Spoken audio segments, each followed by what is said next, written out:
What is up, guys? Welcome to that one RX-8. I know this may not be an RX-8, but that one is.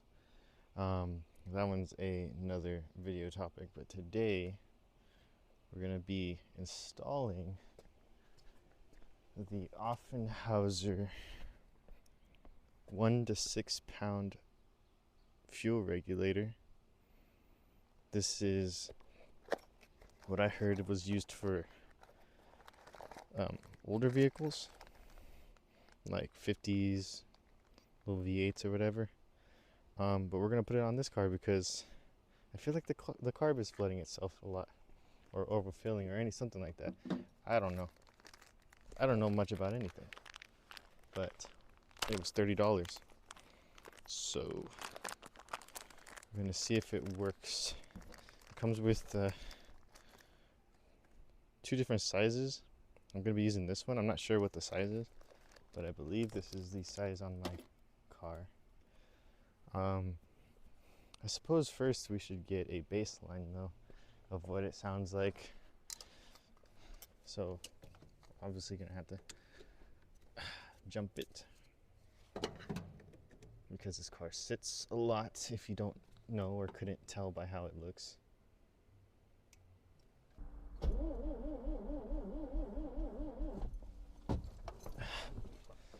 I guess the jump pack is dead. No, it's not. Come on.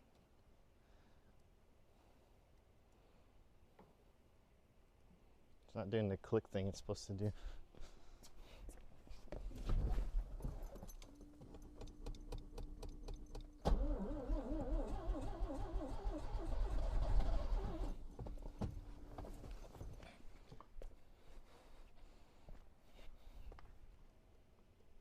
Why isn't it doing the click thing?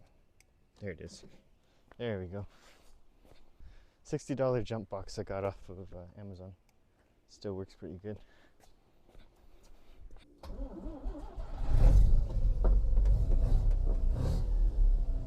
Yeah, so the battery in this car from my Mustang, and my Mustang, it's not brand new, but my Mustang is right there.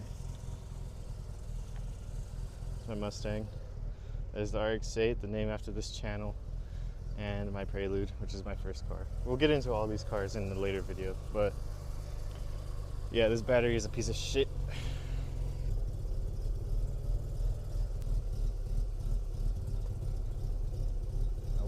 I'll put the mic next to the exhaust.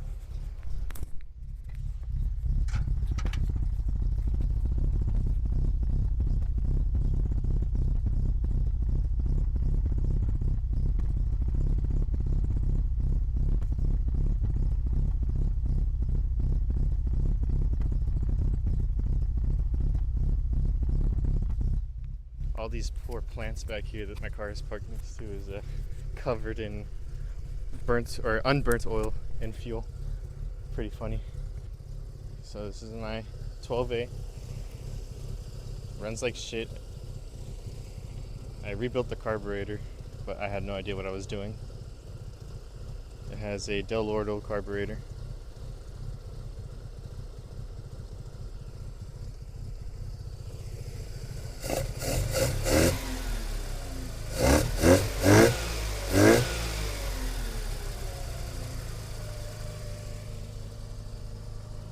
As you can tell, it has weird idle. Smokes a lot.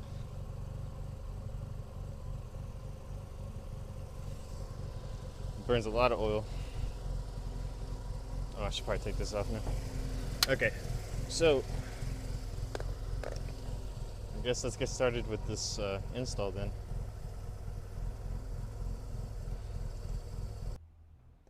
Alright, welcome back to that brief pause.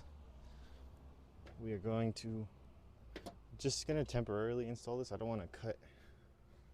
Why is this like this? I don't want to cut my fuel hose.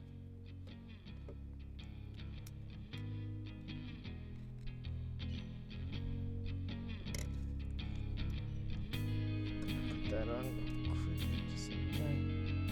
Would this fit? No, it wouldn't.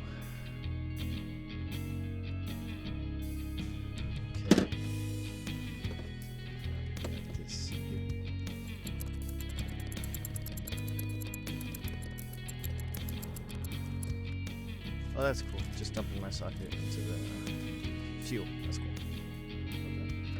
Okay. This fuel smells like pure fucking alcohol. I route this. I don't want it to be permanent. I don't want to get rid of this fuel line.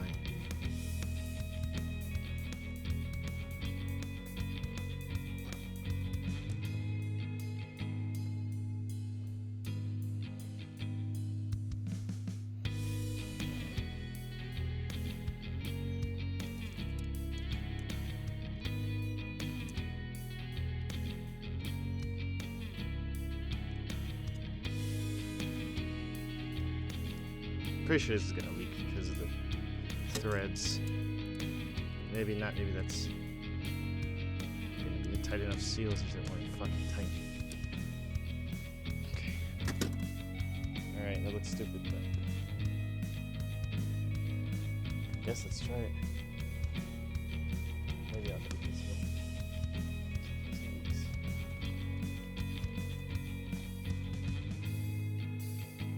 Okay, that looks really stupid.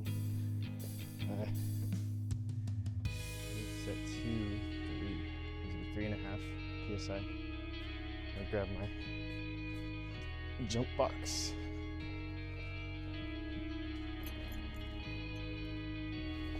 I'm gonna let the fuel pump run, see if it leaks anyway.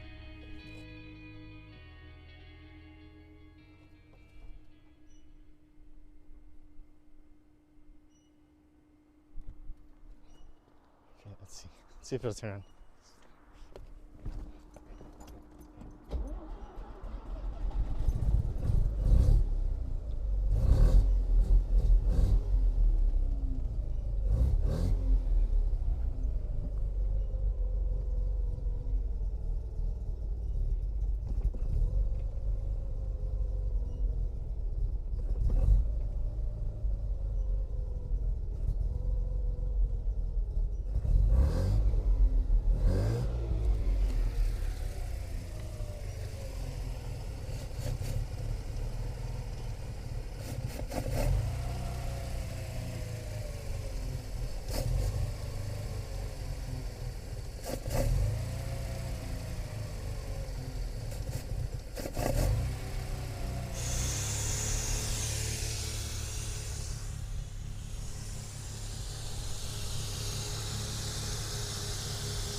Maybe I need to retune it now.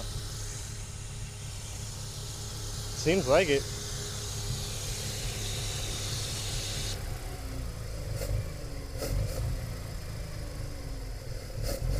It seems to have made a difference. Because now it won't idle. Before it would just dump fuel until it was either settling at 2,000 or it would flood itself and start getting lower and lower until it would eventually turn off. Now it won't stay on. So maybe that's a good sign. I have it set to 3.5 psi.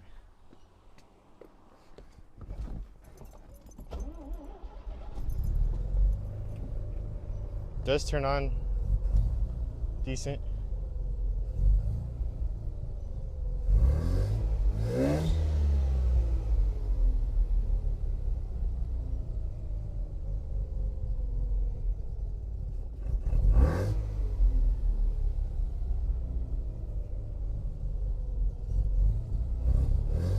Okay, I'm gonna let it sit here and idle, heat up, get to operating temperature, and then I'll come back to you guys. Alright, I did a little bit of tuning to the carburetor. Just a little bit. I need to put gas though. I can't afford running out of gas. Trying to tune this thing. If you didn't know, I'm working on a very limited budget. So.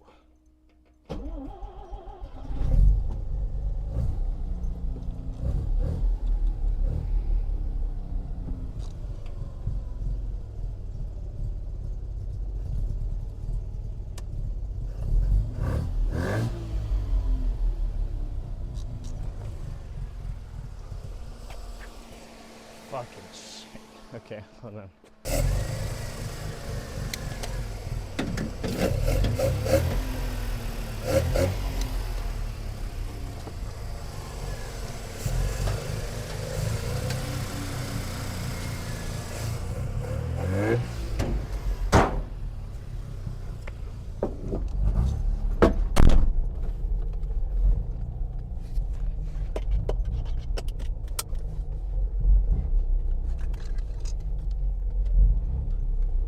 Okay, we gotta go put gas quick before this thing runs out because it is very much on E.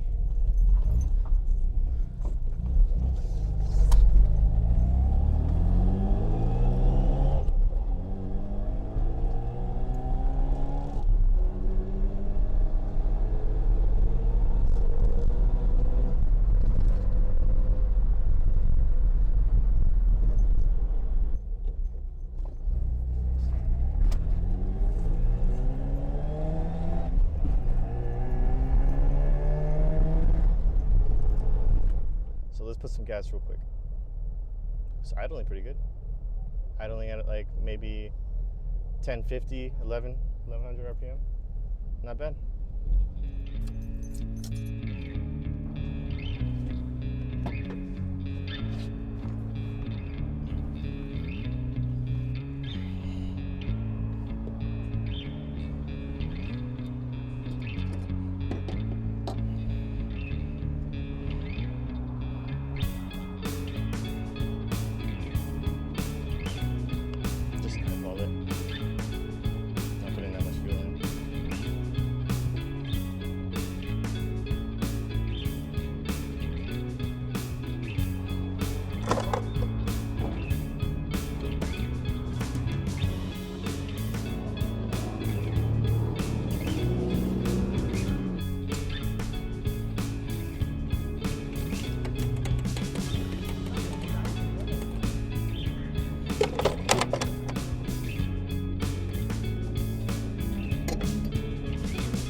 It'll turn on to that quick drive. It was a quick drive, so it might not.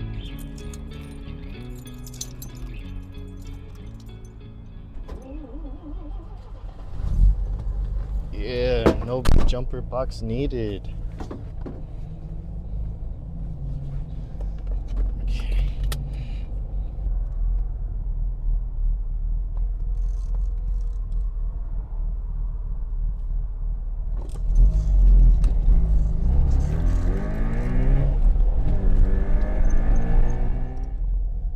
So, I mean, as you could probably tell with this car, there's a lot of issues, a lot of problems, a lot of little things I need to fix. And honestly, I'm just not sure if it's really worth it to do a big restoration on this car because, like, there's a lot of reasons I can't really mention, but there's a lot of reasons. But I did pick this car up for $2,600, running and driving.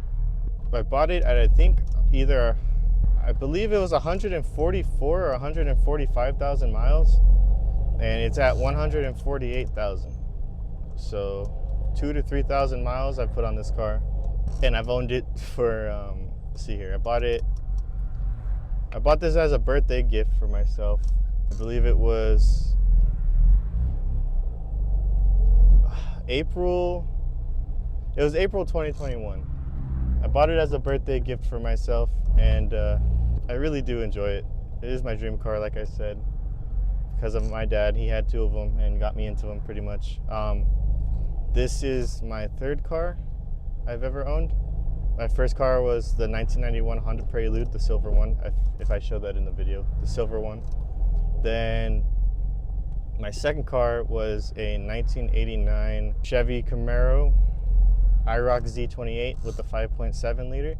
It was automatic, but those only came in auto unless you got a Corvette 5-speed, I think it was.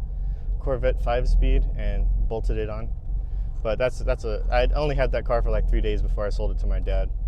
That car was also a piece of work. I picked that car up for cheaper than this car. It was running and driving, IROC Z28 5.7 liter, and I bought it for $1,600. That one, I got it smogged and everything. After all registration, everything was said and done, it was $2,400 total, because we live in California. And it blew up on the differential. The differential blew up on the drive home, and I had my parents with me, so I really had nobody to come save me. Yeah, so that was cool. And I sold it to my dad because he really wanted it. So I was like, fuck it, here you go. I sold it to him for $1,900. So I took a $500 loss on that car. Damn, this is ridiculous. This is a horrible time to start working on the car. It's idling pretty good right now. I still need to work on it, of course, but it sounds pretty good.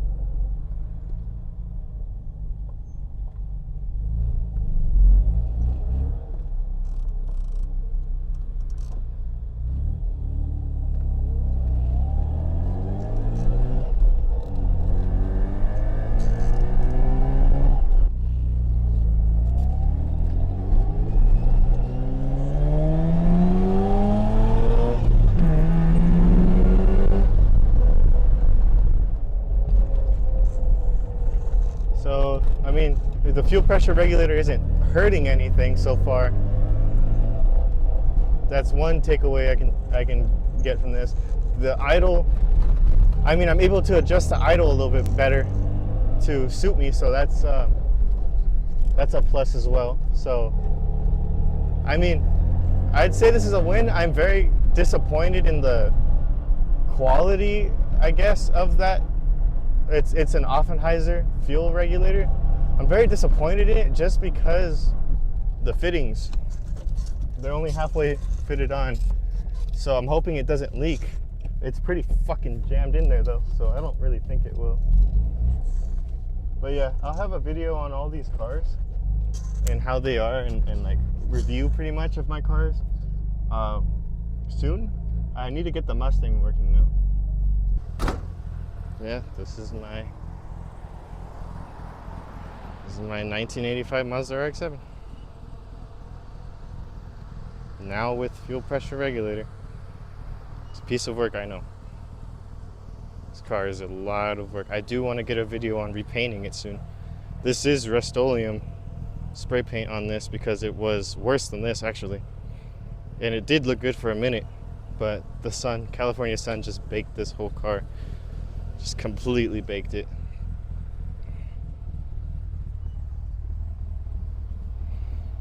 Just destroyed everything on this car. So it's a lot of work, but we'll do some stuff to it. We'll get some videos out on this car.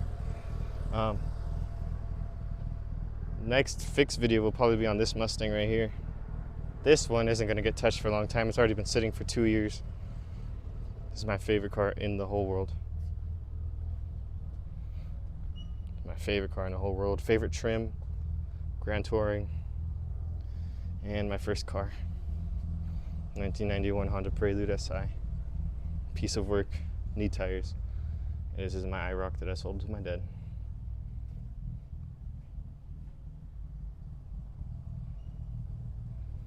Yeah. Alright guys, well thank you for watching this video. I appreciate it if you stayed through all the way till the end. I'm sorry this is kind of all over the place. This is my first real YouTube video. So hopefully things will get better. But yeah, this is my RX-7. Thanks for watching.